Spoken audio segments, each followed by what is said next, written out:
इस कार्यक्रम के प्रायोजक हैं डॉक्टर संजीव कुमार गोधा श्रुत प्रभावना ट्रस्ट। विवेक नेमिचंद्राचार्य श्रवण बेलगोला में बाहुबली भगवान की जो प्रतिष्ठा जिनके समय में हुई थी, जिनके सानिध्य में हुई थी, तो हाई लेवल की क्लास में मत बैठो, धीरे धीरे बैठो। और इसीलिए हमने बालबोध वगैरह की जो सीरीज पहले चलाई थी, बालबोध भाग 1, 2, 3, वितराग विज्ञान 1, 2, 3, वो सब इसीलिए कि एक बेस तैयार हो जाए, सबका बेस तैयार हो जाए। धीरे धीरे आप सारी चीज़ों को समझ लो, कंसेप्ट क्लियर होने लग जाएं, पारिभाषिक शब्दावली क्लियर हो जाए। हमारे यहाँ केवल ज्ञान कह करके क्या कहते, केवल ज्ञान का मतलब क्या होता है, क्या होता है बहिरात्मा, क्या होता है अंतरात्मा, क्या होता है गुणस्थान, ये सब चीज़ें धीरे धीरे यदि कंसेप्ट क्लियर हो जाएंगे, फिर आप प्रवचन में आकर के बैठेंगे तो आपको सारी बातें समझ में आने लग जाएगी। ऐसा है। तो वर्णानुसार पढ़ना ये तो स्वाध्याय है, और इससे भिन्न उसे अस्वाध्याय कहा है, और अस्वाध्याय को निषिद्ध किया है। अस्वाध्याय को निषिद्ध किया है मतलब एक 10th क्लास के व्यक्ति को MA की क्लास में बैठने का निषेध किया है। किस लिए निषेध? देखो, हमें कोई दिक्कत थोड़ी ना, वो बैठ जाएगा तो क्या होगा, दिक्कत ये होगी कि वो बैठने से मना कर देगा आगे से। मैं यहाँ बात कहना चाहता हूँ, जैसे शिविर लगते हैं, बड़े बड़े शिविर लग रहे हैं, एट ए टाइम 3-3 क्लासें लग रही है। आप किसी नए व्यक्ति को लेकर के आए, तो किसी नए व्यक्ति को लेकर के ऐसी कक्षा में नहीं बैठे जिस कक्षा में उसके ऊपर से सारी बातें चली जाए। अगले दिन आएगा ही नहीं वो, अगले दिन हाथ जोड़ लेगा, अगले दिन कहेगा कि यार मेरे बस की बात नहीं है भैया, मैं तो सुन के देख लिया, एक बार मैं गया था, मैंने देख लिया, अपने अपने लिए नहीं ये सारी बातें। तो फिर क्या करना चाहिए? ये वर्णानुसार, अपने अपने लेवल के अनुसार, अपने अपने विभाग के अनुसार, उसकी योग्यता के अनुसार उसे ला करके बिठाओ। आप ज़्यादा वजन डाल दिया आपने, इसे भी अति भारारोपण नाम का अतिचार में लेंगे। माने तत्वार सूत्र में जिस तरह के अहिंसा के अतिचारों के अंदर बात कही है, सत्यानुव्रत के अतिचार बतलाए हैं, सब अतिचारों की चर्चा की है, यदि उसी बात को मैं यहाँ अतिचारों से जोड़ने का प्रयास करूँ तो क्या कहेंगे संजय जी भाई साहब? हम कहें अति भारारोपण, ज़्यादा वजन लाद दिया, कैपेसिटी कम थी और वजन ज़्यादा लाद दिया गया। अति भारारोपण का मतलब क्या है? वजन झेलने की ताकत कम है और ज़्यादा दे दिया गया, इसे ही तो अति भार कहते हैं, ज़बरदस्ती। अब किसी के बाउंस जा रही है बात ऊपर से, तो अब ये कहे तो मैं नहीं सुनूंगा, मैं नहीं जाऊंगा, मैं नहीं बैठूंगा क्लास में, वो छोड़ देगा, वो पढ़ाई से ही दूर भाग जाएगा। आर्जव क्या कह रहे हैं? देखो, सोनगढ़ वाले आर्जव की बात कहता हूँ। देखो भाई, देखिए नीचे क्या कह रहे हैं। इन समस्त उद्धरणों से यही निष्कर्ष निकला कि जिन जिन कारणों से स्वाध्याय न किया जा सके, क्या जिन जिन कारणों से स्वाध्याय न किया जा सके उन्हें अस्वाध्याय या असज्जाय कहते हैं। जिन जिन से नहीं किया जा सके, ऐसे बहुत सारे कारण हो सकते हैं, इस समय में आपको नहीं करना चाहिए भाई साहब, ये ठीक नहीं है। तो फिर साहब क्या स्वाध्याय के लिए मना कर रहे हो? अरे चिंतन के लिए थोड़ी ना मना कर रहे हैं। मतलब विचार करना, विचार तो हर समय किया जा सकता है, मरणासन्न पड़े हो तब भी विचार तो किया ही जा सकता है। हॉस्पिटल में जनवाणी ला करके थोड़ी ना तुम्हारे पेट पे रखेंगे, हाथ पे रखेंगे, झेलने की ताकत नहीं है। वह असज्जाय 2 प्रकार का है, एक आत्म समुत्थ, दूसरा पर समुत्थ।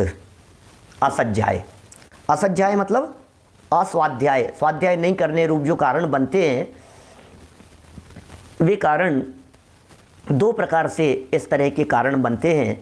एक प्रकार का स्वाध्याय नहीं करने के पीछे जो कारण बनता है वो कारण बनता है स्वयं से ही, स्वयं की ही कुछ विकृति हुई, तो उसे तो कहते हैं आत्म समुत्थ। और दूसरा है पर समुत्थ। पर समुत्थ माने दिग्दाहादि कालकृत अशुद्धि को कहते हैं। अब बाहरी कुछ ऐसी परिस्थिति बन गई, उस दिग्दाहादि काल जन्य जो परिस्थिति बनी है उसे पर समुत्थ कहते हैं। परकृत दूसरे की तरफ से जो अशुद्धि हो गई है उसे पर समुत्थ कह करके पुकारते हैं। यथा, चलिए देखिए नीचे पढ़ता हूँ, सुंदर बातें हैं, घड़ी तो दौड़ती रहती है, हैं? क्या क्या कह रहे हैं? दिग्दाह उक्क पढ़णम विज्जु चड़ुक्कासनिध घणुगम च दुर्गंध सज्ज दुद्धिणम चंदग्गह सूर राहु जो जमच कलहादि धूम केदु धरणी कपंच अभ गज्जम च इच्चेव माई बहुया सज्जाए वज्जिदा दोसा। मूलाचार संस्कृत टीका का पूर्वार्ध है, ये पृष्ठ 230 से लिया गया। शायद 77 और 78 नंबर होना चाहिए, 7 छपा है ऊपर, कुछ मिस्टेक जैसी दिखाई देती है। अर्थ पढ़िए, अर्थ मज़ा आएगा आपको। दिग्दाह, देखना कब कब असाध्याय के काल के बात चर्चा कर रहे हैं, स्वाध्याय कब कब नहीं करना। दिग्दाह कल भी की थी चर्चा, चारों तरफ आग लगी है और अब आप ग्रंथ खोल करके बैठ गए, तो या तो ग्रंथ को जलाओगे कि खुद जलोगे कि लेकर के भागोगे कि ग्रंथ ध्यान उधर आग आ रही है, ग्रंथ हाथ में उधर अब यहाँ तक आ गई, यहाँ तक आ गई, तो क्या पड़ेगा उसको। चित्त तो व्याकुल है, फिर उल्कापात हो रहे हों, धमाधम उल्कापात गिर रहे हों, इंद्रधनुष जैसी स्थिति बन गई हो, तो ये भी एक बड़ी, इंद्रधनुष के समय में भी क्या होता है कि वो इसका चित्त भ्रमित होता है।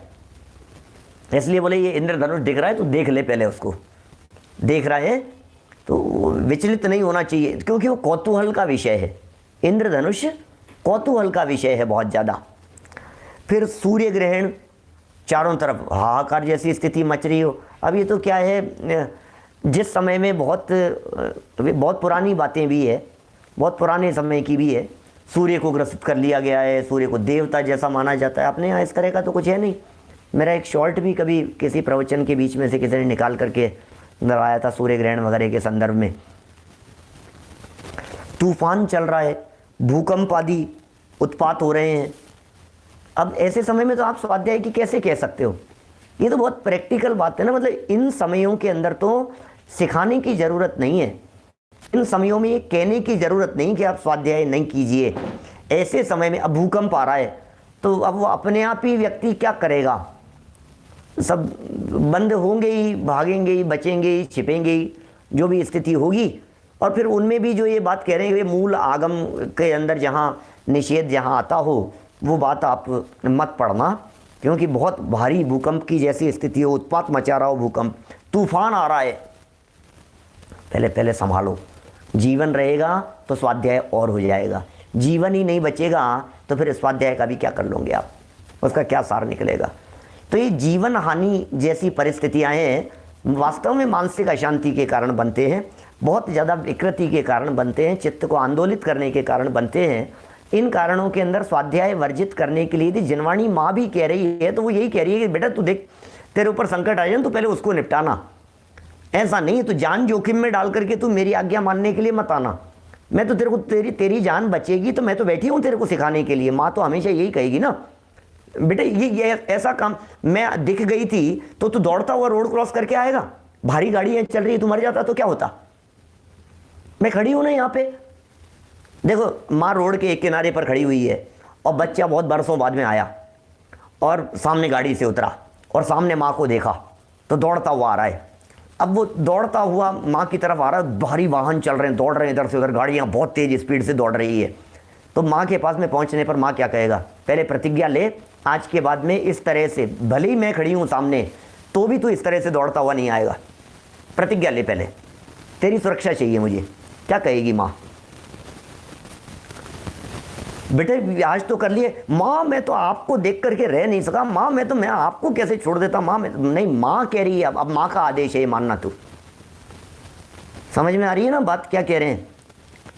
भूकंप आ रहा है, बाढ़ आ रही है, भाग भाग की स्थिति बन रही है। हाँ, हल्के फुल्के भूकंप के झटके आ रहे हैं। अब आपका स्वाध्याय चल रहा है, अब स्वाध्याय चलते चलते ही भूकंप के झटके आ गए मान लो, तब आप क्या करोगे। अब ठीक है, चल रहा है तो चल रहा है, थोड़ा ज़्यादा ही आ गई स्थिति, कोई बिल्डिंग के दरवाजे इधर उधर कुछ गिरने लग गए तो भैया तुम विनयपूर्वक उसको जनवाणी को बंद करो, हाथ जोड़ो वहाँ से और जो सुरक्षित उपाय हो सकता है उसे करो। क्योंकि कई बार बन जाती है ऐसे हल्के फुल्के ऐसे झटके, तो कई बार लगे हैं हमारे प्रवचन करते करते ही, सुनते सुनते ही इस तरह के। LA के अंदर तो देखा है उल्लास भाई आपने, लॉस एंजल्स में आप थे वहाँ अमेरिका में, तो उस समय शिविर के बीच में और कितने बड़े हॉल में ऐसे झटके लगने लग गए। और ये भुज वाले भूकंप के समय तो मैं टोडरमल जी वाले मंदिर में प्रवचन कर रहा था, 26 जनवरी 2001 टोडरमल जी वाले मंदिर के अंदर बैठ करके प्रवचन कर रहे थे। उस समय में तो भूकंप पूरा मंदिर झूलने लग गया था, क्या ऐसा था वो प्रसंग। और काहू घर पुत्र जायो काहू के वियोग आयो वाला प्रसंग चल रहा था। तो भरत एकदम तो समझ ही नहीं पाए कि ये हुआ क्या, ये घटना क्या घट गई है, ऐसा है। चलिए, तो ये बात हो गई यहाँ 289 नंबर 489 नंबर पेज पर लास्ट पंक्तियों की चर्चा कर रहे हैं अपन लोग। यहाँ लिखा है दिग्दाह, उल्कापात, इंद्रधनुष, सूर्य ग्रहण, तूफान, भूकंप आदि उत्पात, फिर भयंकर दुर्गंध जहाँ आ रही हो। अब तुम जबरदस्ती जनवाणी खोल करके बैठ गए, दुर्गंध आ रही है, तुम बैठ नहीं पा रहे हो वहाँ, तुम्हारा बार बार में तुम मतलब भाई कुछ ना कुछ कोई गड़बड़ हुई है वहाँ। वो क्षेत्र योग्य क्षेत्र नहीं है, वो बैठने योग्य। बिजलियाँ चमक रही है, मेघों का गरजना हो रहा है, ओले वगैरह पड़ रहे हैं, संध्या का बादलों का लाल पीला होना, दुर्दिन आकाश का बादलों से घिरना, चंद्र युद्ध, ग्रह युद्ध, सूर्य युद्ध। अब ये कैसे, ये युद्ध कैसे हैं? ये सब ग्रहण काल जैसे हैं, ये इन्हें ग्रहण कहेंगे। राहु युद्ध एवं निर्घात आदि का होना, अभी सब घातात ऐसी परिस्थितियां बन रही है। कलह, क्रोधावेश में आपस में महाउपद्रव रूप गाली गलौच का निकलना, तलवारबाजी हो रही है, गाली गलौच चल रही है, मारपीट मच रही है, तलवारें चल रही है, लाठी वगैरह से आपस में मारकाट कर रहे हैं, धूमकेतु घुमाकार रेखा का दिख रहे हैं, धूमकेतु दिख रहे हैं, धुआं पड़ रही है, वाघ गिर रहे हैं, ऐसे दंगे हो रहे हैं, अग्नि दाहादि दोष, ये सब स्वाध्याय काल में वर्जित हैं। अर्थात इन कारणों के उपस्थित होने पर स्वाध्याय छोड़ देवें, इसे काल शुद्धि कहते हैं। अब बोलो, इस प्रकरण को देख करके अभी कल एक बात कही थी, कल तो एक कहा था कि आप कोई कालवाल नहीं होता है, आपको हमेशा किया जाना चाहिए स्वाध्याय, बिना मतलब की बात मत करो। और आज थोड़ी सी प्रैक्टिकल बात कर रहे हैं। कल वाली बात भी बहुत महत्वपूर्ण है, कभी किसी प्रसंग आने पर स्वाध्याय छोड़ना नहीं, बराबर करना, बराबर जिनवाणी माँ की शरण लेना। और आज ये कह रहे हैं कि भाई अब जिनवाणी माँ ये कह रही है कि मैं तेरे साथ में हूँ, मन शांत हो तो काम करना, मन की अशांति में नहीं करना। अच्छा, तो सब मन की अशांति में स्वाध्याय नहीं करेंगे तो फिर मन शांत कैसे होगा? कि मन की अशांति के काल में चिंतन करके परिणामों को शांत करना, और फिर परिणाम शांत हो जाए तो जनवाणी लेकर के बैठना, स्वाध्याय करना। ख्याल में आ रही है बात? देखिए, अपने शरीर आदि में खून वगैरह निकलने लग जाए, अब शरीर में खून निकलने लग जाए या सूतक आदि हो जाए, अपने परिणामों में ईर्ष्या हो। अब अभी तो बहुत अच्छी बात कही है ये कब कह रहे हैं? परिणामों में ईर्ष्या हो, द्वेष हो, क्रोध हो, मान हो, माया हो, लोभ आदि पैदा हो जाएं तो भी स्वाध्याय छोड़ देवें। कितने सुंदर सुंदर, मतलब क्या आचार्यों की दृष्टि रही है, क्या सोच रही है भाई। तू यदि ये इन कषायों के स्थितियों में ईर्ष्या वगैरह के कारण यदि तू इस समय यदि पढ़ेगा, जनवाणी लेकर के बैठेगा, तो तेरे दिमाग में कहीं ना कहीं वो बातें तो वो चल रही है, खुरापात की चल रही है। तू क्या पढ़ेगा, क्या समझेगा, क्या सुनेगा, क्या अभ्यास करेगा? इसलिए इसीलिए मंगलाचरण किया जाता है, पता है आपको। वक्ता भी यदि मान लीजिए गृहस्थ हैं और कहीं बाजार से, कहीं मार्केट की चर्चाएं, कहीं बिजनेस की चर्चाएं, कहीं उठापटक की बातें, किसी भी तरह की बातें, दिन भर की उलझने ये सब चल रही थी, और जनवाणी सुनाने के लिए आकर के बैठ गए। अब तुम क्या जनवाणी सुनाओगे आप? हमारे दिमाग में तो वो बातें चल रही है, आकुलता चल रही है, टेंशन की बातें चल रही है, बहुत ज़्यादा घबराहट हो रही है। तो फिर क्या करते हैं? इसलिए मंगलाचरण किया, 2 मिनट शांति से आपने उपयोग को एकाग्र करके जिनेंद्र देव का स्मरण किया, पंच परमेष्ठियों का स्मरण किया, अस्य मूल ग्रंथ करता रहे, सर्वज्ञ देव भगवान याद आए, गणधर प्रतिगणधर याद आए, आपका परिणाम शांत हो गया, आप सहज हो गए। तो फिर अब मन शांत होने के बाद अब जो आप बात कहेंगे, चलिए इसे आत्मसमुत्थ अस्वाध्याय कहते हैं। स्वयं के ऊपर उसे परसमुत्थ की बात कह दी थी, ये सब दिग्दाह आदि को परसमुत्थ कह दिया गया था। और अपने खून निकल रहा है, अपने क्रोध मान ईर्ष्या आदि की परिस्थितियां हो रही है, इसे आत्म समुत्थ अस्वाध्याय कहते हैं। इसी को द्रव्य क्षेत्र काल भाव या द्रव्य क्षेत्र भाव शुद्धि भी कहते हैं। यथा ये द्रव्य क्षेत्र और भाव शुद्धि की बात कह दी। काल शुद्धिम विधाय द्रव्य क्षेत्र भाव शुद्ध्यार्थम आह। अब ये इनके लिए काल शुद्धि की बात कहते हैं। और देखिए नीचे और क्या कह रहे हैं, काल शुद्धि वाला प्रकरण पढ़ते हैं नीचे। मूलाचार पंचाचार अधिकार की 79 नंबर गाथा को यहां प्रस्तुत किया है।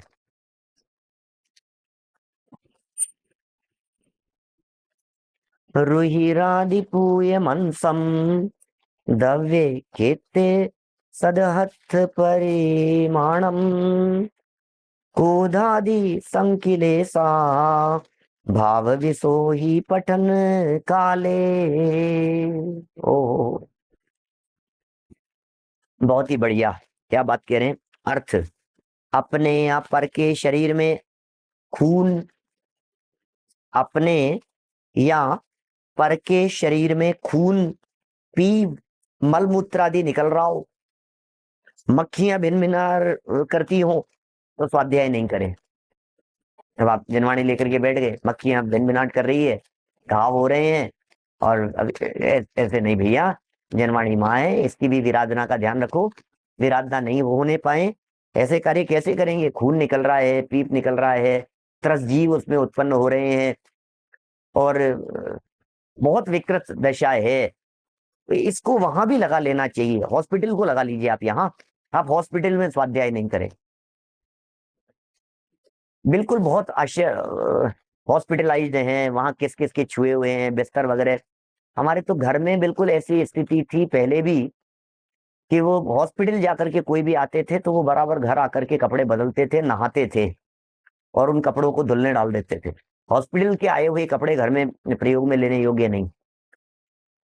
अभी बराबर देखना जितना जो संभव, क्योंकि बहुत अपवित्रता है, शब्द में लेना नहीं चाहता, लेकिन वहां सफाई ये वो दुनिया भर की चीजें करनी है। अब हमारे तो बहुत सारे डॉक्टर ही होंगे सामने, वो क्या करेंगे अब जो भी है, लेकिन वो योग्य स्थान नहीं है, स्वाध्याय के लिए योग्य स्थान नहीं है, योग्य काल नहीं है, जनवाणी खोलने जैसा नहीं है।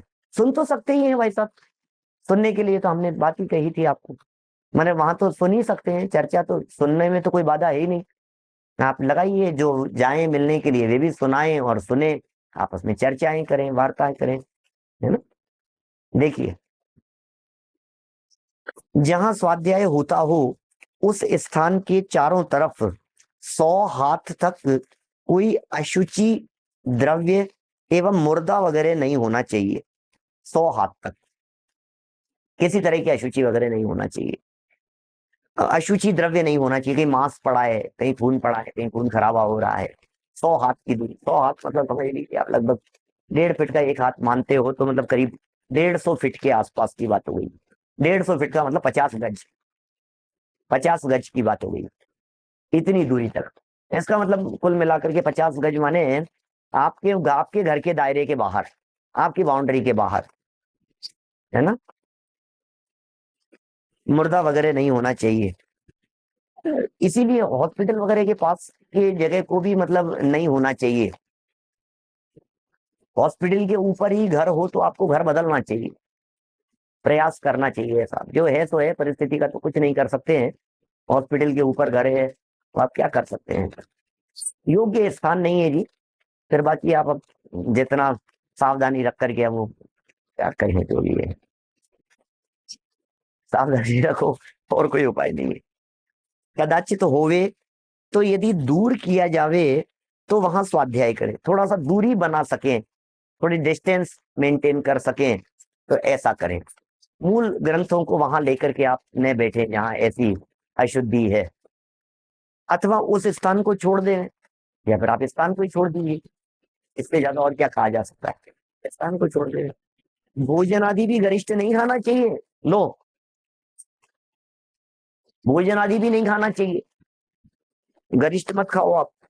डकार आदि, जम्भाई, अंग शरीर मरोड़ना आदि तथा कषाएं, ईर्ष्या, परनिंदा, आत्म प्रशंसा भी स्वाध्याय काल में छोड़े। स्वाध्याय के काल में ये सब चीजें भी छोड़ देवे, स्वाध्याय के काल में ये चीजें नहीं आवे। अब ये आप बस नहीं चलता है, ध्यान रखिए। अंग को मरोड़े आदि तो नहीं, कम से कम जो जिन चीजों पर आपका कंट्रोल चलता है उन चीजों पर तो आप कम से कम कंट्रोल करें। क्या कह रहे हैं? तो अंग मरोड़ना आदि कषायें हो रही हैं, बहुत ईर्ष्या की परिस्थिति चल रही है, अंदर में डाह लेकर के बैठा हुआ है, पर निंदा, आत्म प्रशंसा। अब जो व्यक्ति पर निंदा कर रहा है, खुद पर निंदा कर रहा है, अपने आप की प्रशंसा कर रहा है, अपने आप की तारीफों के पुल बांधे जा रहा है, तो भैया ये ऐसे समय में स्वाध्याय नहीं होता है।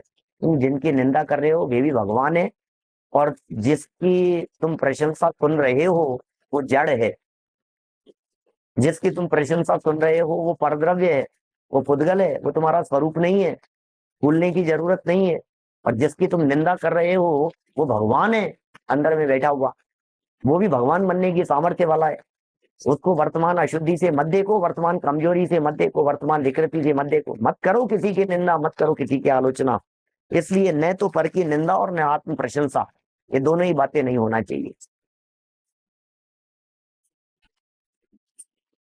तो ये भी स्वाध्याय काल में छोड़ दे हुए, इन काल शुद्धि आदि के द्वारा यदि सूत्रों अंग उपांगों का पठन पाठन किया जाएगा तो कर्मों का नाश होकर मुक्ति प्राप्त होगी, अन्यथा कर्म बंद होगा। माने कर्म बंधन से मुक्ति विधान की ये चर्चा चल रही है, और इस पूरी विधि में, उस पूरे विधान में जो प्रेरणास्पद जो बातें कही है हमारे लिए, वो यही कही है, अपना विवेक सर्वोपरि। बस कुल मिला करके बात ये है। अभी इसमें यदि हम और उसकी बात करें, हमने उसमें कही होगी, सोनागिर के प्रवचन है 5 प्रवचन अवर्णवाद के ऊपर, अवर्णवाद विषय के ऊपर। उसमें केवली श्रुत संग धर्म देव अवर्णवादो दर्शन मोहस्ते, तो श्रुत के अवर्णवाद की चर्चा में हमने बहुत सारी बातें कही होगी। श्रुत का अवर्णवाद वो बहुत विचारणीय है सारी बातें। श्रुत का अवर्णवाद क्या होगा, जनवाणी का अवर्णवाद क्या होगा। तो श्रुत के अवर्णवाद में आप लगा सकते हैं इस तरह की बात, झूठे मुंह नहीं बोलना, झूठे हाथ नहीं लगाना, मुंह में भोजन चल रहा है, ग्रास चल रहा है? और चलते चलते आप बीच में बोलने लगे कुछ भी जनवाणी की बातें, धर्म की बातें, तो भैया ये सदोष है, ये अवर्णवाद संबंधी बात आ जाएगी। झूठे मुंह कैसे बोल सकते हैं आप जनवाणी की बातें? आप तत्व चर्चा कैसे कर सकते हैं भोजन करते करते? आप चिंतन कर सकते हैं, आत्मा परमात्मा का चिंतन कर सकते हैं भोजन करते करते, लेकिन आप ये नहीं कह सकते कि हम कुछ समझा रहे हैं आपको, समझो समझा रहा हूँ थोड़ा सा, कैसे होगा? वो मुंह चलता है व्याकरण से, झूठे हाथ है, कैसे करेगा? आप चर्चा करने के लिए कुल्ला कर लेंगे, कुल्ला करके चर्चा करें आप, यही उपाय। झूठे हाथ नहीं, बच्चों को भी सिखाएंगे। डाइनिंग टेबल पर भी यदि आप बैठे तो वहां जनवाणी लेकर के नहीं बैठे। जिस जगह पर भोजन रखा हुआ है या झूठे बर्तन वगैरह रखे हुए हैं वहां जनवाणी को नहीं रखें। ये सब बहुत विनय की बात है, छोटी छोटी सी बातें।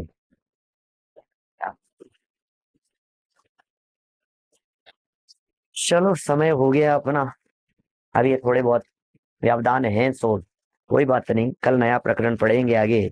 इन सब छोड़ने योग्य दोषों का ही नाम असज्जाय या अस्वाध्याय है, इसी का नाम अस्वाध्याय है। ये सब छोड़ने योग्य बातें हैं, हमें इन सब बातों को छोड़ना चाहिए। इस कार्यक्रम के प्रायोजक हैं डॉक्टर संजीव कुमार गोधा, श्रुत प्रभावना ट्रस्ट।